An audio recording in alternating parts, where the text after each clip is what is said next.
দুবাইয়ের অবস্থা দেন, মন্দির উদ্বোধন করছে আর দুবাইয়ে ব্যাগ তুফানে ঝড় তুফানে উড়ায় লাইতেছে। এর নাম হইলো দুবাই। ইন্ডিয়ার কথা উড়ে বয়, আর ইন্ডিয়ার মানুষের এত ভালোবাসা।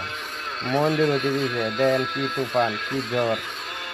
এর নামই দুবাই। দুবাই শেখরা মন্দিরের সাথে জড়িত। এই দেন মন্দিরে এরা পূজা করে।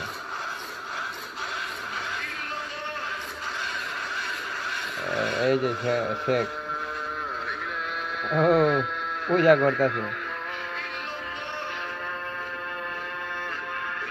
মোদি।